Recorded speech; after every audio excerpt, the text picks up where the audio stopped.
The Ballad of the Broken University. Oh, gather round, my fellow sufferers, and let me weave for you a tale so tragic, so absurd.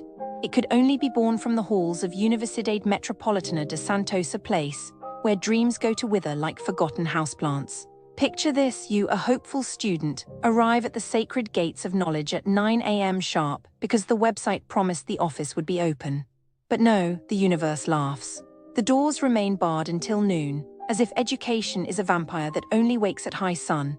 And when you return at 5 p.m., desperate for answers, the lone employee, singular, solitary, like the last cookie in the jar, has vanished into the abyss of her lunch break. The phone, a decorative prop, no one answers, ever. It is as if the entire administrative staff has collectively decided to play hide and seek with your future. Now let us speak of documents. Oh, the sacred paperwork of academia.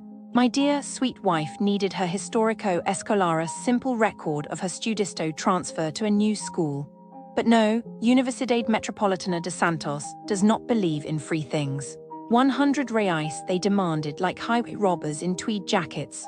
And when we dared question this outrage, the secretary smirked as if she were the villain in a telenovela and said, "Rules are rules."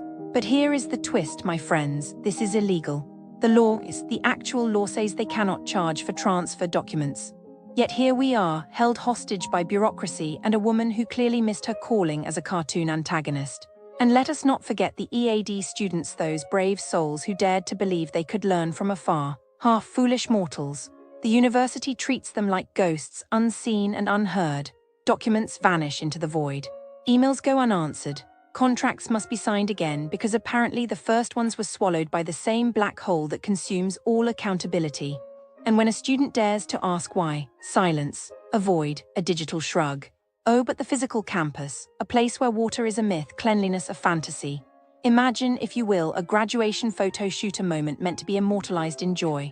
But no, the bathrooms, filthy, the sinks, dry as a desert. The maintenance staff, nowhere to be seen, as if they were figments of our collective imagination. And the police, oh yes, hired to intimidate students trying to park, because nothing says welcome to higher education like armed guards shooing you away like a stray cat. And the emotional toll, the humanity. Graduates speak of sleepless nights, of retraced steps, of begging for information that should flow freely. One poor soul, a psychology graduate, confessed that though the classes were good, the administration left them emotionally shattered. Is this what we pay for? Trauma with a side of lectures? So here we stand, my fellow disillusioned scholars, in the ruins of what should have been a temple of learning. A place where nothing works as it should, where no one answers, where every process is a gauntlet of frustration. Universidade Metropolitana de Santos, where potential goes to die. Businesses near Universidade Metropolitana de Santos are, in a word, disappointing.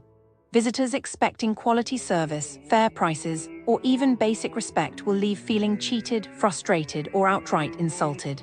The area is riddled with establishments that operate like traps, luring you in with promises of convenience or luxury, only to deliver incompetence, negligence, or outright deception. Let us start with Shopping Park Balneario. This is not a shopping center, it is a monument to poor planning and worse customer service. The common complaints here paint a picture of neglect, accessibility, a joke, one wheelchair for an entire building, leaving elderly visitors stranded. Pet policies, confusing and cruel. You can walk your dog through the mall, but heaven forbid you try to eat with them, because apparently people who love animals do not deserve meals. Security guards harass patrons for sitting too long while ignoring those who loiter without purchasing anything. And the stores, Mandala Joyas stands out, selling broken jewelry and treating customers like nuisances when they dare ask for exchanges.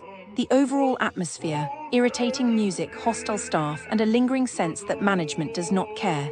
Then there is Vada Spa and Laser Center, a place where relaxation goes to die.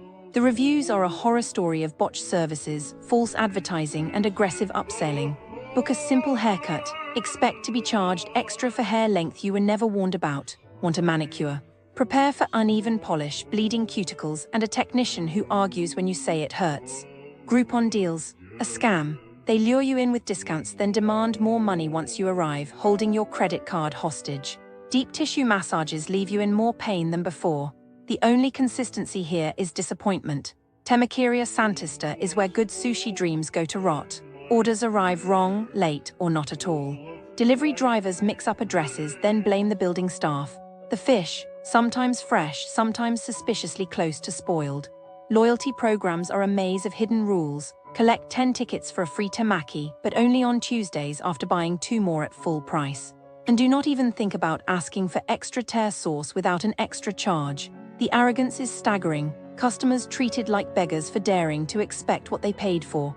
Café Giardino is a tragic fall from grace. Once a charming spot, now a masterclass in indifference. Waiters forget orders, then act annoyed when reminded.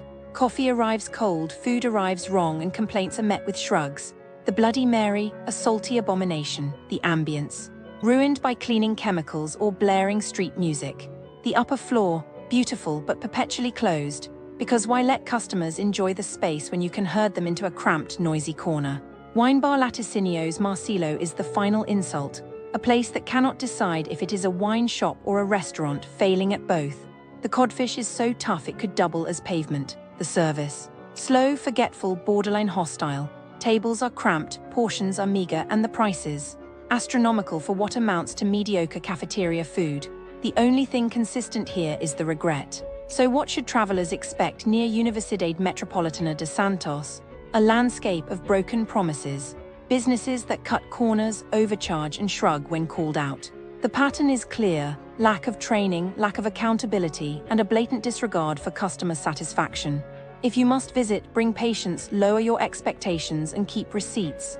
Better yet, go elsewhere. The area does not deserve your money or your hope. The mystery is not why these businesses struggle. The mystery is how they stay open. Perhaps they rely on tourists who will never return. Perhaps they thrive on the desperation of those with no other options. Whatever the reason, one thing is certain. Until something changes, this is what awaits you near Universidade Metropolitana de Santos. A warning, not a recommendation. Proceed at your own risk. Businesses near Universidade Metropolitana de Santos are like, sometimes not so honest with tourists. Like, there was this one souvenir shop close to the university, and they would switch the price tags when tourists were not looking. A visitor would pick up a little statue, thinking it was 20 reais, but at the cashier, suddenly it was 50. And the shopkeeper would act like it was always that price. What could the tourist do?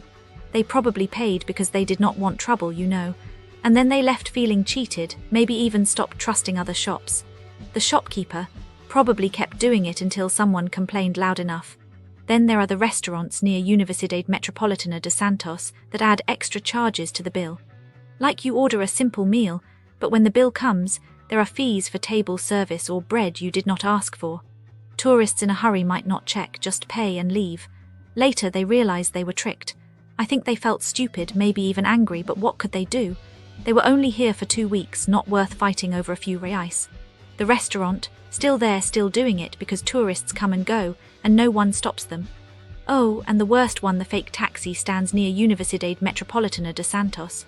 Some guys in normal cars pretend to be taxis, offer a cheap ride, but then halfway the price goes up. Or they take the long route on purpose. Tourists get scared, pay extra, and the driver just laughs. I think the tourist probably told their friends later, warned them not to take random taxis. But the fake driver, still out there waiting for the next person who does not know better. It is sad, Tourists come to see this place, and some people just see them as easy money. Near Universidade Metropolitana de Santos, you have to be careful, or you will leave with less than you came with.